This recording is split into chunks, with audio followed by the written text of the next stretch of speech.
Hello everyone, my self doctor Pulkesh Sharma. तो आज के इस वीडियो में अपन बात करने वाले हैं नीट 2024 में जितने भी इशू हैं सभी इश्यूज के बारे में आज के इस वीडियो में बात करेंगे। आज के इस वीडियो में ये बात करेंगे क्या रीनीट होने के चांसेस हैं आपके फ्रेश रिजल्ट अनाउंस होने के बाद में। जो आपका रीनीट का एग्जाम हुआ था 1563 बच्चों का जिनको ग्रेस मार्क्स मिले थे, उसके बाद में आपका कंबाइंड रिजल्ट एनटीए ने जारी कर दिया दोबारा से। तो उस रिजल्ट के आने के बाद में क्या अभी भी आपके चांस है रीनीट आपका हो सकता है सभी स्टूडेंट्स के लिए, उसके बारे में बात करेंगे। इसके अलावा बात करेंगे कि जो स्टूडेंट रीनीट के लिए वेट कर रहे हैं क्या उनको वेट करना चाहिए या नीट 2025 की प्रिपरेशन शुरू कर देनी चाहिए। क्या आपका 8 जुलाई को कोर्ट के अंदर क्या हो सकता है, सुप्रीम कोर्ट क्या डिसीजन दे सकता है, क्या आपका रीनीट अनाउंस हो सकता है या फिर काउंसलिंग पे स्टे लग सकता है या फिर आपका रीनीट के अगेंस्ट में फैसला आएगा, क्या हो सकता है। तथ्यों के साथ में आज के इस वीडियो में बात करेंगे। फाइनल डिसीजन क्या 8 जुलाई को ही आ जाएगा या फिर आपको आगे की हियरिंग्स का वेट करना पड़ेगा। काउंसलिंग डेट्स और हियरिंग की डेट्स का क्या रीनीट पे कोई इम्पैक्ट पड़ने वाला है, क्या काउंसलिंग स्टार्ट हो जाएगी तो आपका रीनीट होने के चांसेस कम हो जाएंगे, इसके बारे में बात करेंगे। और पटना, झारखंड, लातूर ये 3 केसेस हैं, इनके बारे में अपन डिटेल में बात करेंगे। कौन सी चीज़ें ऐसी हैं जो फेवर में जा सकती हैं इन 3 केसेस की वजह से रीनीट के, और कौन सी चीज़ें अगेंस्ट में जा सकती है। ठीक है, तो वीडियो बहुत लंबा और इन्फॉर्मेटिव होने वाला है, वीडियो को प्लीज़ पूरा देखिएगा। तो सबसे पहले मैं आपको बता देता हूँ रीनीट होने के चांस फ्रेश रिजल्ट आने के बाद में उन पे कोई परसेंटेज चांस पे कोई फ़र्क पड़ा है या नहीं पड़ा है। तो इस पर कोई भी फ़र्क नहीं पड़ा है। परसेंटेज चांस जितने पहले थे उतने ही चांसेस अब हैं, इसकी वजह से इस पर कोई इम्पैक्ट नहीं पड़ा है। आपको एक चीज़ समझनी है, एनटीए पहले ही दिन से रीनीट के अगेंस्ट में था। तो एनटीए की तरफ से रिजल्ट अनाउंस करना, एनटीए की तरफ से रीनीट ना करने को फेवर करना, ये चीज़ें तो आपको शुरू से पता है। आप एनटीए से एक्सपेक्ट नहीं कर सकते कि एनटीए रीनीट को फेवर करेगा। सुप्रीम कोर्ट इस पर फाइनल डिसीजन लेगा। एनटीए के रिजल्ट अनाउंस करने से कोई भी इसमें चेंज नहीं होगा। रीनीट होने के जितने चांस पहले थे या नो रीनीट होने के जितने चांस पहले थे उतने ही चांस अब हैं। 2015 में सीबीएसई भी नहीं चाहता था एआईपीएमटी का एग्जाम फिर से हो, री एआईपीएमटी हो, पर सुप्रीम कोर्ट ने बोला तो फिर एग्जाम फिर से हुआ। तो आपको ये चीज समझनी है, ये रिजल्ट फ्रेश वापस आने से आपके परसेंटेज चांस पे कोई भी इंपैक्ट नहीं पड़ा है। कोर्ट में 8 जुलाई को डिसाइड होगा। इसके बाद में दूसरी इंपॉर्टेंट चीज़, रीनीट का वेट करें या नीट 2025 के लिए प्रिपरेशन चालू कर दें। तो सबसे पहले आपके मार्क्स कितने हैं उससे आप ये अंदाज़ा लगा सकते हो कि आपको क्या करना चाहिए। 500 से ज़्यादा नंबर आ रहे हैं पर सिलेक्शन नहीं हो रहा है तो आप रीनीट का भी वेट कर सकते हो, नीट 2025 के लिए भी प्रिपरेशन करना शुरू कर सकते हो। पर at the end of day आपको पढ़ना ही है दोनों सिचुएशन में, क्योंकि अभी तो रीनीट नहीं हुआ तो आपको कुछ नहीं मिलेगा। उस सिचुएशन में भी 2025 के लिए तैयारी करनी पड़ेगी। तो आप अपनी पढ़ाई शुरू कर दीजिए, पढ़ोगे तो अगर रीनीट हो जाता है तो इस बार काम आ जाएगा, नहीं तो 2025 के लिए काम आ जाएगा। 650 से ज़्यादा नंबर थे अगर आपके, तो आपके पास खोने के लिए काफ़ी कुछ है। रीनीट यदि होता है तो दोबारा से एग्जाम देना पड़ेगा, और एट द सेम टाइम अगर रीनीट नहीं होता है तो काउंसलिंग में जाना पड़ेगा। तो दोनों चीज़ों के बारे में आपको सोचना है। फोमो से दूर रहो। तो 8 जुलाई तक आपको थोड़ा थोड़ा पढ़ लेना है जिससे आपको टेंशन फ्री रहो, आपको ये टेंशन ना हो बाकी सब लोग पढ़ रहे हैं मैं नहीं पढ़ पा रहा हूँ, तो आप थोड़ा थोड़ा पढ़ लीजिएगा। इसके अलावा जिन बच्चों का स्कोर 500 से कम है तो वो लोग तो नीट 2025 के लिए अच्छे से डेडिकेटेडली प्रिपरेशन चालू कर दीजिए, क्योंकि यदि री एग्ज़ाम भी होगा तो आपका इतना इंप्रूवमेंट हो पाना कि 650 से ऊपर पहुंच जाओ आप, इतना ज़्यादा पॉसिबल नहीं है।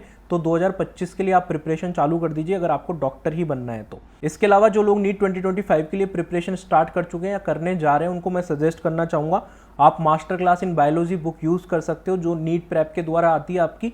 इसमें आपको क्या क्या मिलेगा आपको वो जान लेना है। इसमें आपको 3800 से ज़्यादा ओरिजिनल एनसीईआरटी बेस्ड एमसीक्यू मिलेंगे, साथ में आपको पीवाईक्यू क्रिएटेड एमसीक्यूज मिलेंगे। और ये बुक लिखी है डॉक्टर एनके शर्मा सर ने, जो काफ़ी फेमस फैकल्टी है बायोलॉजी के, आप जानते भी होंगे। इसके अलावा आपके MCQ as per rationalised NCERT book आपको मिलेंगे, जो आपका एक्चुअल एग्जाम का पैटर्न है उसी अकॉर्डिंग आपको एमसीक्यू मिलने वाले हैं। इसके अलावा आपको वीडियो ऑडियो सॉल्यूशन मिल जाएगा हर एमसीक्यू का टेलीग्राम बोट के थ्रू। ये टेलीग्राम बोट है जो आप सर्च कर सकते हो, जो आपको स्क्रीन पे दिख रहा है @MIB11 बोट। ये सर्च करोगे तो आपको जितने भी क्वेश्चन है इस बुक में उनका सबका video audio solution Telegram boat के थ्रू मिल जाएगा। इसके अलावा आपको इस बुक में 4 पीवाईक्यू बेस्ड मॉक टेस्ट मिलेंगे, 4 यूनिट टेस्ट मिलेंगे प्रैक्टिस करने के लिए। इसमें आपको सारे क्वेश्चन पेपर मिल जाएंगे पुराने जो रिसेंट हुए हैं, नीट 2022 का मेंस और एब्रॉड में जो हुआ था, और गंगानगर में जो आपका री एग्ज़ाम वाला पेपर हुआ था वो भी मिल जाएगा। नीट 2023 में मेन पेपर जो हुआ था मणिपुर का पेपर, इसके अलावा जो हुआ था वो मिल जाएगा। नीट 2024 में मेन पेपर जो हुआ था वो, और इसके अलावा जो जज्जर सेंटर पे डिफरेंट पेपर बच्चों को मिला था वो पेपर भी आपको मिल जाएगा। ये बुक आप कैसे ले सकते हैं तो डिस्क्रिप्शन बॉक्स में मैंने लिंक दे दिया है, वहाँ जाके आप चेकआउट कर सकते हैं और ये बुक ले सकते हैं। ठीक है, इसके बाद में जो तीसरा पॉइंट है उस पर अपन आ जाते हैं। तो 8 जुलाई को सुप्रीम कोर्ट की हियरिंग में क्या हो सकता है, मोस्ट प्रोबेबली आप क्या एक्सपेक्ट कर सकते हो। तो देखो सबसे पहले तो मैं आपको बता देता हूँ, सीबीआई इन्वेस्टिगेशन अभी आपका 10 दिन से इसमें स्टार्ट हुआ है। पहले इससे पहले इकोनॉमिक ऑफेंस यूनिट और पटना पुलिस इसमें इन्वेस्टिगेट कर रही थी। तो 8 जुलाई तक ये पॉसिबल नहीं है कि सीबीआई पूरा इन्वेस्टिगेशन कंप्लीट कर पाए, ठीक है। तो 8 जुलाई को रीनीट होने के चांसेस, रीनीट का डिसीजन देने के चांसेस काफ़ी कम हो जाएंगे। देखो रीनीट एक बहुत बड़ा डिसीजन है अपने आप में, अगर सुप्रीम कोर्ट इसको देता है तो सुप्रीम कोर्ट अगर रीनीट की तरफ जा भी रहा होगा उनका माइंडसेट, तो वो एकदम से पहली हियरिंग में रीनीट अनाउंस नहीं कर देंगे, आपको ये चीज़ समझनी है, ठीक है। अगर रीनीट होगा भी तो पहली हियरिंग में 8 जुलाई को पॉसिबल नहीं है, पर हाँ आपको एक इंडिकेशन मिल जाएगा रीनीट होने जा रहा है या नहीं होने जा रहा है, उसका एक स्ट्रॉन्ग इंडिकेशन आपको 8 जुलाई को मिल जाएगा। कैसे मिलेगा, अगर काउंसलिंग पे सुप्रीम कोर्ट स्टे लगा देता है तो आपके चांसेस बहुत ज़्यादा हो जाएंगे रीनीट के, क्योंकि सुप्रीम कोर्ट में जो भी चीज़ें इकोनॉमिक ऑफेंस यूनिट या पटना पुलिस या फिर आपकी सीबीआई रखेगी, उसके बाद में कहीं ना कहीं अगर सुप्रीम कोर्ट को ये लगेगा ये काफ़ी स्ट्रॉन्ग केस है, चीटिंग बड़े लेवल पे हुई है, तो सुप्रीम कोर्ट सबसे पहले काउंसलिंग से स्टे लगाएगा, जिससे कि ये प्रोसेस रोकी जा सके आगे की। और तब तक जब तक ये इन्वेस्टिगेशन पूरा ना हो और जब तक इस पर फाइनल डिसीजन ना कर ले, आगे की प्रोसेस को रोक दिया जाए। और तब तक अगली हियरिंग में या फिर उससे 2 हियरिंग बाद, 3 हियरिंग बाद सुप्रीम कोर्ट अपना फाइनल डिसीजन सुना सके। तो यदि काउंसलिंग पे स्टे लगता है तो कहीं ना कहीं उसका मैसेज ये है कि सुप्रीम कोर्ट कन्विंस है एविडेंस से, सुप्रीम कोर्ट को जो एविडेंस रखे जाएंगे वो काफ़ी सीरियस लगेंगे, तब जाके काउंसलिंग पे स्टे लगेगा और यहीं से आपकी ये शुरुआत हो जाएगी रीनीट की तरफ चीज़ें जाने वाली। अगर आपका 8 जुलाई को काउंसलिंग पे स्टे नहीं लगता है तो रीनीट होने के चांसेस काफ़ी कम हो जाएंगे, क्योंकि जो मेन पॉइंट है 2 महीने का पूरा इन्वेस्टिगेशन सुप्रीम कोर्ट में रखने के बाद भी सुप्रीम कोर्ट उनको एविडेंसेस को इतना सीरियस कंसीडर नहीं करता है। उनको लगता है कि हाँ इन्वेस्टिगेशन फर्दर होना चाहिए, पर शायद ये इन्वेस्टिगेशन उतने पर्याप्त नहीं है जिस सिचुएशन में रीनीट कराया जा सके। तो काउंसलिंग आपकी कंटिन्यू कर सकता है सुप्रीम कोर्ट, और इसके अलावा सुप्रीम कोर्ट काउंसलिंग कंटिन्यू करने के साथ में इन्वेस्टिगेशन में फर्दर डायरेक्शन दे सकता है सीबीआई को कि आप फर्दर इसमें इन्वेस्टिगेट करते रहो, ठीक है। तो इस सिचुएशन में आपके रीनीट होने के चांसेस कम हो जाएंगे। तो आपका काउंसलिंग पे स्टे ये आपका मेन है, जिससे कि आपको पता लगेगा चीज़ रीनीट की तरफ जा रही है या फिर आपकी नो रीनीट की तरफ जा रही है, ठीक है। इसके बाद में जो मेन फैक्टर है टाइम फैक्टर, जो इन्फ्लुएंस करता है केसेस को, उसके बारे में समझना है। कभी कभी आपकी काउंसलिंग स्टार्ट हो जाएगी तो फिर आपको लग सकता है कि शायद अब रीनीट ना हो, कभी आपका रिजल्ट आ जाएगा तो लग सकता है रीनीट ना हो। तो वो टाइम फैक्टर को मैं बता देता हूँ आपको। तो इम्पॉर्टेंट डेट्स आपको पता है, 23 जून के दिन रीनीट हुआ था ग्रेस मार्क्स वाले बच्चों का, 30 जून के दिन रिजल्ट आया था सबका। थोड़ा थोड़ा चेंज आपकी रैंक्स में आपको सबको देखने को मिला।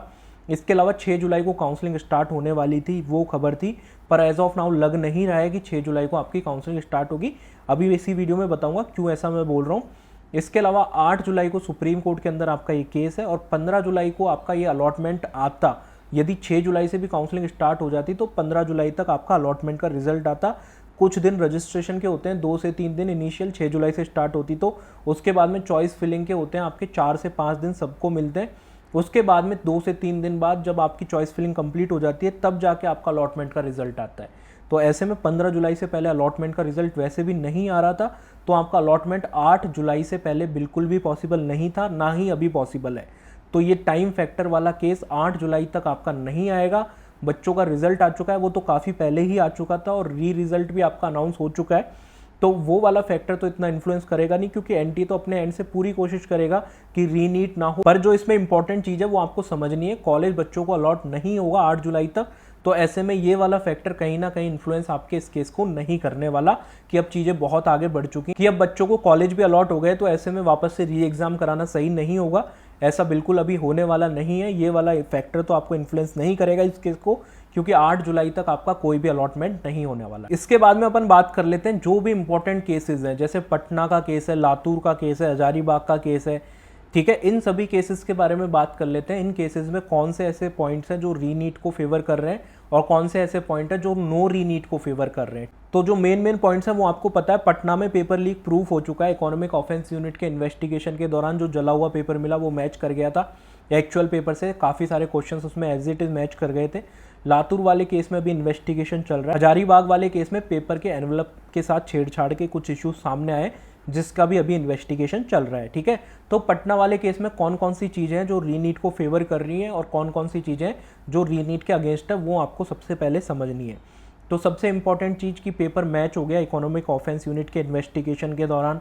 ये कैसे हो सकता है कि पेपर आपका लीक हो रहा है, एक रात पहले काफ़ी बच्चों तक पहुंच रहा है, चाहे वो लिमिटेड बच्चों तक ही पहुंचे पर फिर भी काफ़ी ज़्यादा बच्चों तक पहुंच रहा है। तो ये चीज़ आपकी फेवर कर रही है रीनीट को कि आपकी एनटीए के द्वारा फुल प्रूफ कोई सिस्टम ऐसा बनाया नहीं गया क्या। इतना बड़ा एग्जाम हो रहा है देश का जिसमें 23 लाख बच्चे पेपर दे रहे हैं और वहाँ पे पेपर लीक की चीज़ें सामने आ रही हैं और कुछ बच्चों तक पहले ही पेपर पहुँच रहा है। ठीक है, तो ये आपका रीनीट के फेवर में। अगेंस्ट में कौन सा है, जिन बच्चों तक पेपर पहुंचा उनका स्कोर बहुत कम है, उनका स्कोर 200, 300, 400 इस रेंज में स्कोर है। यदि पेपर एक रात पहले उनको रटवाया जा रहा है, सारी चीज़ें उनको पता चल चुकी हैं, तो उनका इतना कम स्कोर क्यों आया, ये चीज़ आपके रीनीट के अगेंस्ट में जाती है। क्योंकि जिन बच्चों ने एक्चुअल में चीटिंग करी, जिनको पुलिस ने पकड़ रखा है, उन बच्चों का स्कोर काफ़ी कम है।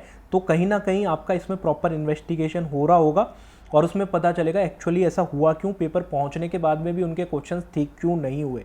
ठीक है, इसके अलावा जो फेवर में वो ये चीज़ है कि इसमें मनी एक्सचेंज के काफ़ी प्रूफ मिले हैं, काफ़ी चेक मिले हैं पुलिस को, इकोनॉमिक ऑफेंस यूनिट को। ठीक है, इसके अलावा 20 से 25 स्टूडेंट्स को अरेस्ट भी कर लिया गया है। पर जो अगेंस्ट में जाता है कि बाकी के कोई स्टूडेंट्स, इसमें जो स्टूडेंट पहले अरेस्ट हुए थे उसके अलावा कोई नए स्टूडेंट अरेस्ट नहीं हुए। तो ऐसे में ये संभावना हो सकती है कि कुछ लिमिटेड बच्चों तक ही क्वेश्चन पेपर पहुंचा हो और उनको सिलेक्शन की प्रोसेस से बाहर कर दिया गया हो। ठीक है, तो ये वाली चीज़ आपके रीनीट के अगेंस्ट में चली जाएगी। ठीक है, इसके बाद में झारखंड का जो केस है उसमें कौन सी चीज़ रीनीट के फेवर में जा रही है, कौन सी चीज़ रीनीट के अगेंस्ट में जा रही है। सबसे पहली चीज़ जो रीनीट के फेवर में जा रही है, इकोनॉमिक ऑफेंस यूनिट और सीबीआई इन्वेस्टिगेशन के दौरान कुछ इरेगुलरिटीज मिली। पेपर हैंडलिंग के दौरान पेपर को जहां पे रखना था, पेपर को ई रिक्शा से भेजा जा रहा है, पेपर जिस एनवलप में ओएमआर के साथ में रखे जाते हैं उस एनवलप में नीचे से माइक्रो टेपिंग करी गई थी, उसको वापस से चिपकाने की कोशिश करी गई थी। और ऐसा पहले भी काफ़ी सारे एग्जाम में पेपर लीक हुआ है, तो वहाँ पे ऐसी चीज़ें पाई गई हैं।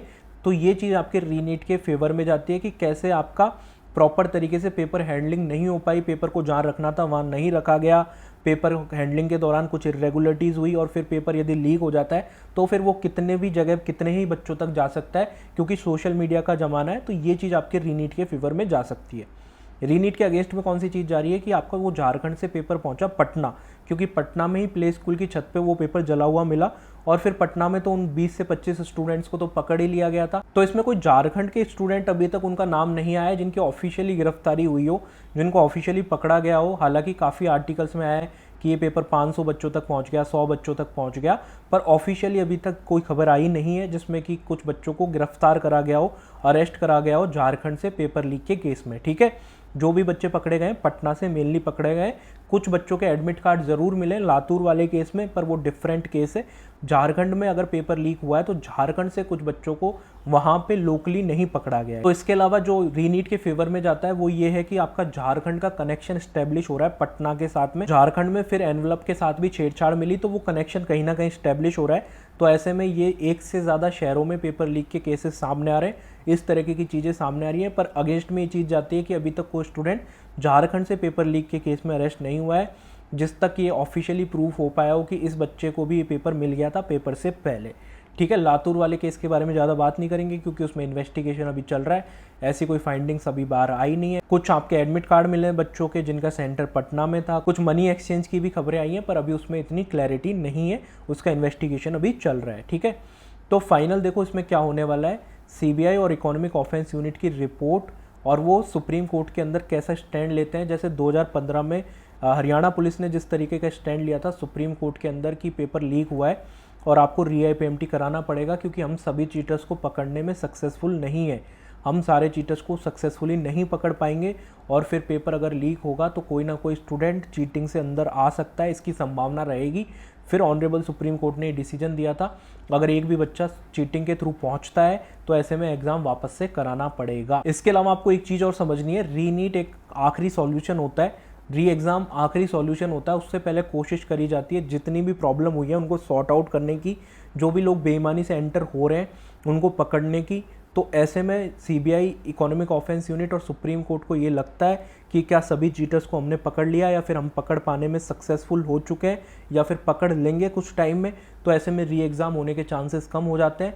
और अगर उनको लगता है कि ये मास लेवल पे लीक हुआ है, बहुत बड़े लेवल पे लीक हुआ है या फिर बहुत बड़े लेवल पे लीक हो सकता है, तो ऐसे में री एग्ज़ाम होने के चांसेस आपके बढ़ जाते हैं। काउंसलिंग की डेट का मैं बता देता हूँ। एज ऑफ नाउ जब ये मैं वीडियो बना रहा हूँ कोई एमसीसी की तरफ से ऑफिशियल नोटिफिकेशन नहीं आया है। कुछ दिनों में एमसीसी की तरफ से ऑफिशियल नोटिफिकेशन आ जाएगा। आप ये बिल्कुल भी मत समझना एमसीसी रुका हुआ है, कोर्ट केस के वेट कर रहा है, उसके बाद काउंसलिंग स्टार्ट करेगा, ऐसा बिल्कुल भी नहीं है। क्योंकि यदि ऐसा होता तो आपका फ्रेश रिजल्ट 30 जून को अनाउंस ही नहीं होता, ठीक है। वो 8 जुलाई के बाद में अनाउंस होता। और एमसीसी हो चाहे एनटीए हो, ये सारी बॉडीज एक ही तरीके से काम करती हैं, ठीक है।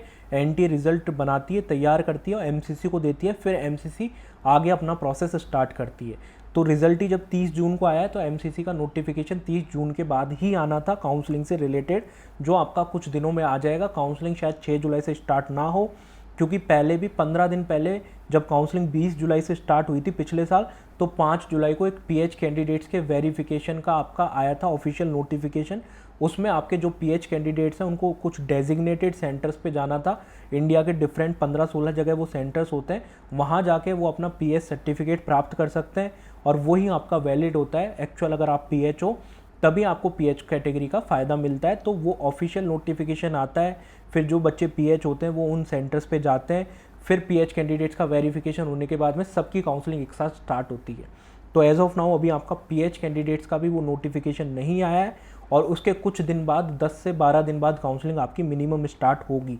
तो अगर आपका 2 जुलाई 3 जुलाई को भी आपका पीएच वाला नोटिफिकेशन आ जाता है तो कम से कम ये मान के चलिए 10 से 15 जुलाई के बीच में आपकी काउंसलिंग स्टार्ट होगी और उससे पहले 8 जुलाई को आपका सुप्रीम कोर्ट की पहली हियरिंग इस केस में हो चुकी होगी। तो मोस्ट प्रोबेबली जो संभावना है 6 जुलाई के बाद ही आपकी काउंसलिंग स्टार्ट हो और ज़्यादातर संभावना ये भी है कि 8 जुलाई के बाद ही काउंसलिंग स्टार्ट हो। पर आपका ये काउंसलिंग में डिले आपको एक चीज़ समझ लेनी है, सुप्रीम कोर्ट में जो केस चल रहा है उसकी वजह से नहीं हुआ है। यदि हुआ होता तो फिर आपका फ्रेश रिजल्ट भी 30 जून को अनाउंस नहीं होता, वो 8 जुलाई के बाद ही अनाउंस होता। तो ये सारी इंपॉर्टेंट चीज़ें थी। अब आपका क्या सोचना है वो आप बता सकते हो कमेंट सेक्शन में। इसके अलावा जो चीज़ें थी मैंने आपको सारी फैक्चुअली बता दी।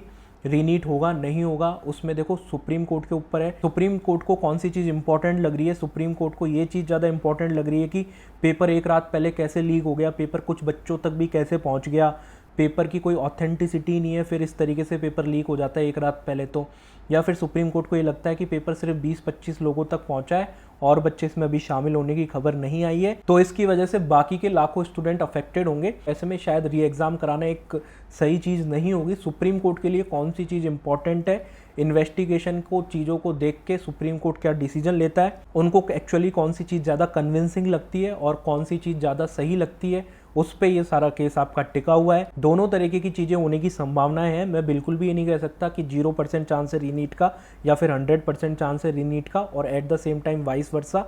बिल्कुल सभी चीज़ों की पॉसिबिलिटीज़ आपकी बनी हुई है। सारी चीज़ें मैंने आपके सामने बता दी। कौन से केस में रीनीट के फेवर में चीज़ें जा सकती है, कौन से केस में रीनीट के अगेंस्ट में चीज़ें जा सकती है, सारी चीज़ें जो भी अभी पब्लिक डोमेन में मौजूद था, जो भी खबरें, जो भी इन्वेस्टिगेशन, जो सारी चीज़ें मौजूद थी, उनको पूरा एनालिसिस करके मैंने आपको बता दिया है। आपका क्या सोचना है आप कमेंट सेक्शन में ज़रूर बता सकते हैं। Thanks for watching the video. मिलते हैं किसी अगले वीडियो में। चैनल को ज़रूर सब्सक्राइब कर लीजिएगा, टेलीग्राम चैनल को ज़रूर ज्वाइन कर लीजिएगा, डिस्क्रिप्शन बॉक्स में लिंक है, जिससे कि आपको सारी इन्फॉर्मेशन जो भी आपको नीट के रिगार्डिंग अपडेट्स हैं, चाहे काउंसलिंग हो चाहे कोर्ट केस हो, सभी मिलते रहे टाइमली।